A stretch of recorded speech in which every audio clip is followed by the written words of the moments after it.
ઘડપણમાં સ્વસ્થ રહેવું હોય તો ચાલવાના આ 9 શક્તિશાળી ફાયદા જાણી લો। 60ની ઉંમરમાં પણ 40ના લાગશો, 100થી પણ વધુ બીમારીઓ થશે દૂર। નમસ્કાર મિત્રો, જય શ્રી કૃષ્ણ, રાધે રાધે, હર હર મહાદેવ। અમારી ચેનલ ગુજ્જુ હેલ્થ ગુરુમાં આપનું હાર્દિક સ્વાગત છે। મિત્રો, તમને આ જાણીને આશ્ચર્ય થશે કે હાર્વર્ડ મેડિકલ સ્કૂલના એક સંશોધન મુજબ ફક્ત 30 મિનિટ રોજ ઝડપથી ચાલવાથી હૃદયના રોગો એટલે કે હૃદયની બીમારીઓના જોખમને 19% સુધી ઘટાડી શકાય છે। હા, તમે બિલકુલ સાચું સાંભળ્યું છે, ફક્ત ચાલવાથી। આ કેટલી અદ્ભુત વાત છે, નહીં? તો આજનો આ વિડીયો મિત્રો તમારા માટે અગત્યનો સાબિત થવાનો છે, જેથી તમને ખબર પડે કે ચાલવું કેમ આટલું શક્તિશાળી અને આટલું ફાયદાકારક છે। આજે આપણે ચાલવાના અદ્ભુત આરોગ્ય લાભો વિશે ચર્ચા કરીશું, જે તમે કદાચ અગાઉ ક્યારેય નહીં સાંભળ્યા હોય। અને સાથે સાથે હું તમને કેટલીક એવી ટિપ્સ પણ આપીશ, જેનાથી તમે આ ચાલવાના લાભોને વધુ સરળતાથી મેળવી શકશો અને વધુ સારી રીતે તમે તમારા ચાલવાને અમલમાં મૂકી શકશો। તો ચાલો કોઈ વિલંબ કર્યા વિના આ રસપ્રદ વિડીયો શરૂ કરીએ અને આ બધી બાબતો વિશે વિગતે જાણીએ। મિત્રો, વિડીયોમાં આગળ વધતા પહેલાં હે માતા લક્ષ્મી, તમારી પાસે હાથ જોડીને વિનંતી છે કે આ વિડીયોને જે કોઈ લાઈક કરીને કોમેન્ટમાં સાચા મનથી જય માં લક્ષ્મી લખે, તેમના જીવનમાં ક્યારેય દુઃખ અને દર્દ ના આવે અને તેમનું સ્વાસ્થ્ય હંમેશા નિરોગી રહે। મિત્રો, આ વિડીયો ખૂબ જ માહિતીપ્રદ થવાનો છે, તેથી વિડીયોને સ્કીપ કર્યા વિના અંત સુધી જરૂર જુઓ। નંબર 1, તો શરૂઆત કરીએ પહેલા લાભથી, જે છે તમારા કાર્ડિયોવેસ્ક્યુલર હેલ્થ માટે। હા, તમારા હૃદયના સ્વાસ્થ્ય માટે। હવે તમે વિચારતા હશો કે ચાલવાનો હૃદયના સ્વાસ્થ્ય સાથે શું સંબંધ છે?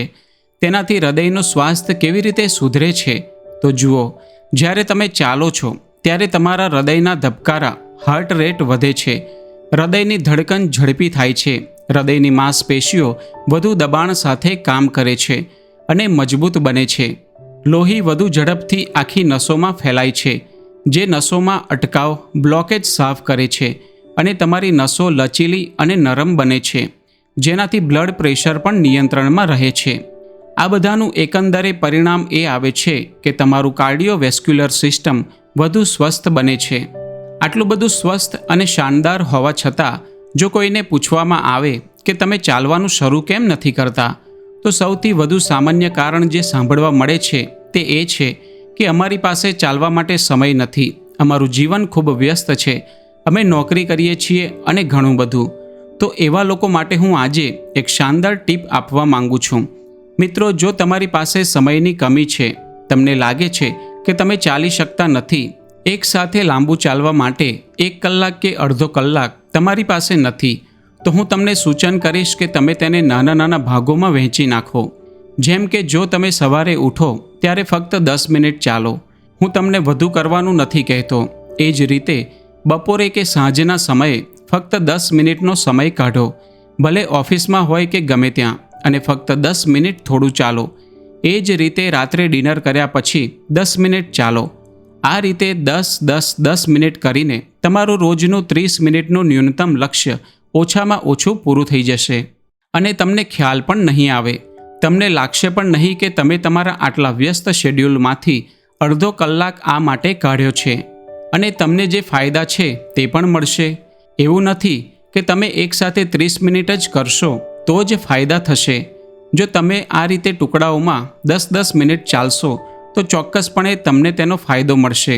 હા, જો તમે એકસાથે કરો છો તો તે થોડું વધુ સારું હોય છે, પરંતુ જો મજબૂરી હોય, કરી શકતા ન હો, તો કંઈક તો હંમેશા કશું ન કરવા કરતાં સારું છે। નંબર 2, ચાલવાનો બીજો લાભ વજન ઘટાડવા માટે મળે છે। હા, ચાલવાથી વજન પણ ઘટાડી શકાય છે। આટલું હું જ નથી કહેતો મિત્રો, વિજ્ઞાન પણ એ જ કહે છે।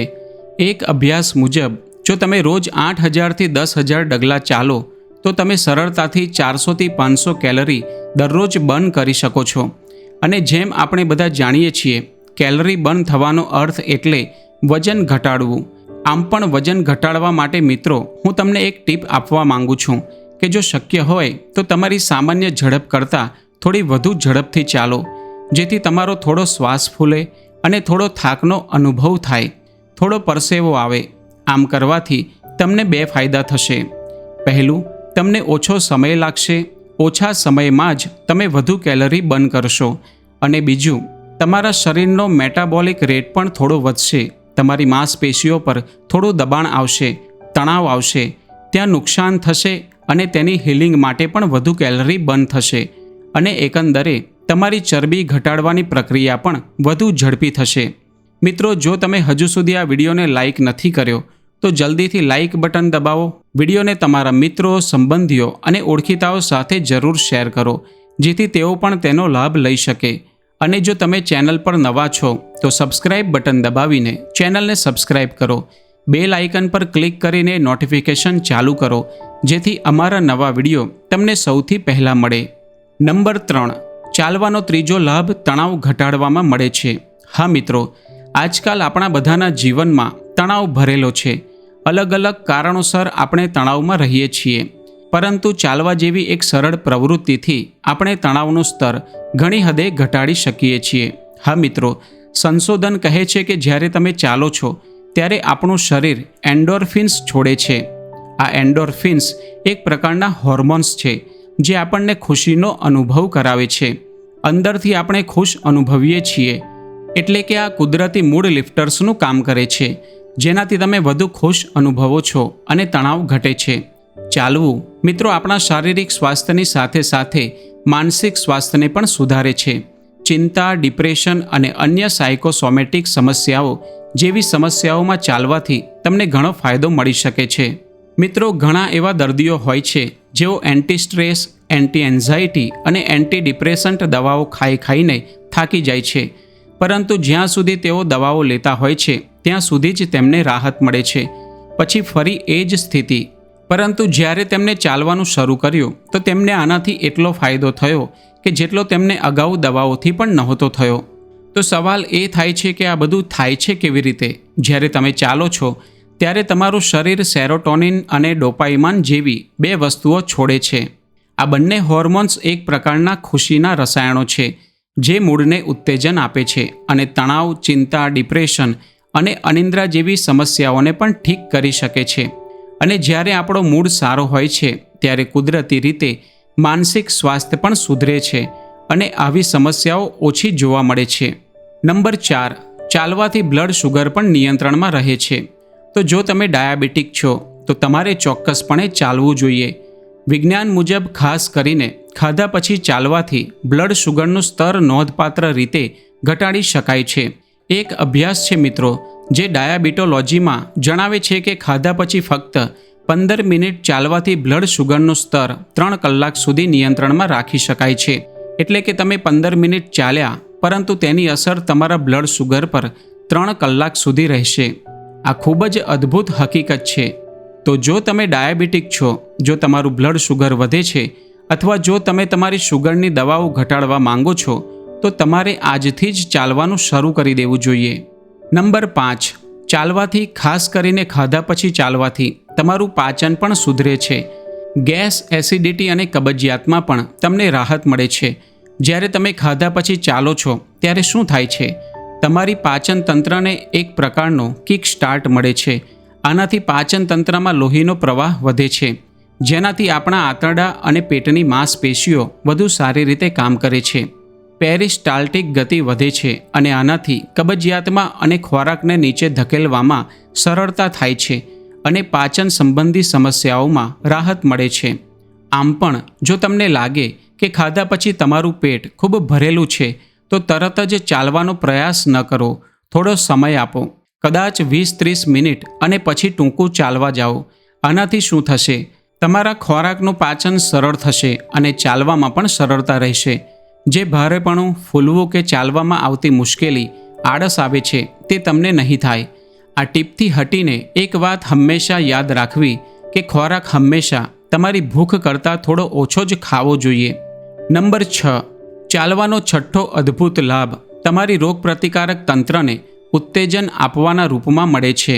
હા, ચાલવું તમારી રોગપ્રતિકારક શક્તિને પણ વધારે છે. જ્યારે તમે ચાલો છો ત્યારે લોહીનું પરિભ્રમણ સુધરે છે અને જ્યારે લોહી યોગ્ય રીતે પરિભ્રમણ કરે છે ત્યારે પોષક તત્વો અને શ્વેત રક્તકણો કાર્યક્ષમ રીતે આખા શરીરમાં પહોંચે છે અને આનું પરિણામ તમને ઉન્નત રોગ પ્રતિકારક તંત્રના રૂપમાં મળે છે.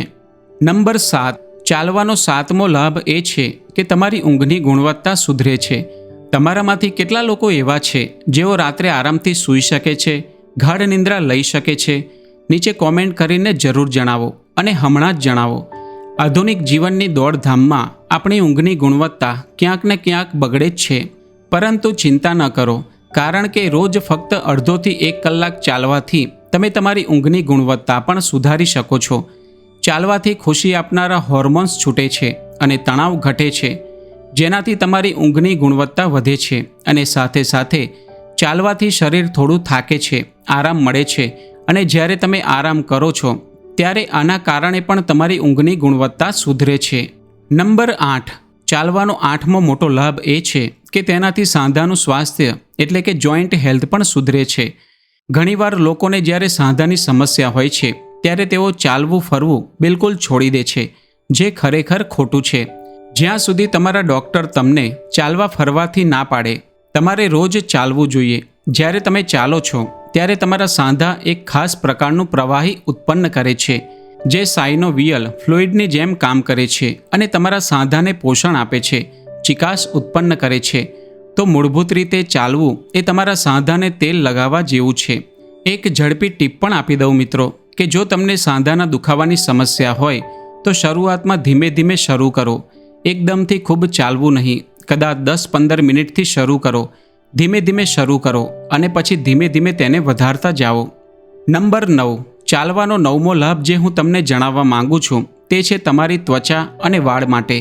જો તમે ઈચ્છો છો કે તમારી ત્વચા અંદરથી ચમકે, જો તમે ઈચ્છો છો કે તમારી ત્વચા ડિટોક્સ થાય, જો તમે ઈચ્છો છો કે તમારા વાળ સ્વસ્થ રહે, તો તમારે ચોક્કસપણે ચાલવું જોઈએ.